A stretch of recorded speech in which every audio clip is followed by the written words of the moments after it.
এই মানুষটি বিষের বোতল মাটিতে ঢেলে দিল শুধু এই জন্য যাতে বন্য নেকড়েরা তার ছেলের শরীর না খেয়ে ফেলে। কিন্তু ঠিক তখনই যখন সে সেখান থেকে চলে গেল, একটি শকুন আকাশ থেকে সোজা নেমে এলো এবং ছেলেটি শরীরে ঝাঁপিয়ে পড়তে যাচ্ছিল। সেই মুহূর্তে ছেলেটি ব্যথায় জেগে উঠল। সে শকুনটিকে ধরে জোরে নিচের খাদে ফেলে দিল। তখনই তার বুঝতে পারল যে সে আসলে এক খাদের ধারে পড়ে আছে। যদি সেখানেই রয়ে যেত তবে ক্ষুধায় মারা যেত। তাই সে এক পাগলামো সিদ্ধান্ত নিল। ধীরে ধীরে খাদ বেয়ে নিচে নামতে শুরু করলো। কিন্তু তখনই তার পা পিছলে গেল এবং সে পড়ে যাওয়ার উপক্রম হলো। কিন্তু ভাগ্যক্রমে সে এক পাথরের ফাটল আঁকড়ে ধরতে পারল। এখন সে খাদের মাঝ বরাবর ঝুলছিল। হঠাৎ বৃষ্টি শুরু হলো এবং ধীরে ধীরে তার শক্তি ফুরিয়ে আসতে লাগলো। নিচে তাকিয়ে দেখলো বৃষ্টির পানি এক নদীর আকার নিয়েছে। সে গভীর শ্বাস নিল, সাহস জোগাড় করলো এবং লাফ দিল। পরের দিন সকালে ছেলেটি মাটিতে জ্ঞান ফিরে পেল। সে তার ডান পা জুতোর বাইরে বের করলো। পা খুব খারাপ ভাবে জখম হয়েছিল। সে একটি কাঠি নিল এবং সাদামাটা একটি স্প্লিন্ট বানালো। অনেকক্ষণ হাঁটার পর সে আবার সেই খাদের ওপরের জায়গায় ফিরে এলো। সেখানে সে দেখলো একটি কবরের পাথর, যা তার বাবাই তার জন্য বানিয়েছিলেন, কারণ সবাই ভেবেছিল যে সে খাদে পড়ে মারা গেছে। ঠিক তখনই সে দেখলো দূর থেকে নেকড়ের একটি দল তার দিকে দৌড়ে আসছে। সে একটি গাছে উঠতে চেষ্টা করলো, কিন্তু একটি নেকড়ে তার আহত পায়ে কামড় বসালো। ছেলেটি সঙ্গে সঙ্গে ছুরি বের করে নেকড়ের ওপর আঘাত করলো। কোনো রকমে প্রাণ বাঁচিয়ে গাছে উঠে গেল। কিন্তু নেকড়েরা নিচ থেকে যেতে রাজি ছিল না। সারা রাত হুক্কা হুয়া করে কাটালো। পরের দিন সকালে দলটা চলে গেল।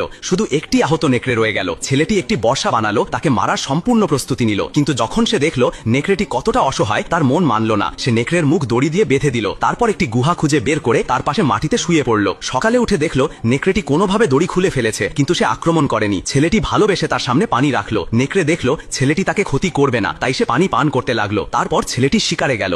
ভাগ্যক্রমে একটি খরগোশ ধরতে পারলো। পাথর ছুঁড়ে তাকে মেরে ফেললো এবং গুহায় ফিরে এসে কাঠি ঘষে আগুন জ্বালানোর চেষ্টা করলো। অনেক কষ্টের পর অবশেষে সে খরগোশটা ভেজে নিল। নেকড়েটি তাকে খুব ক্ষুধার্ত চোখে দেখছিল। ছেলেটি বলল, মাংস চাইলে ভদ্র হয়ে থাকতে হবে।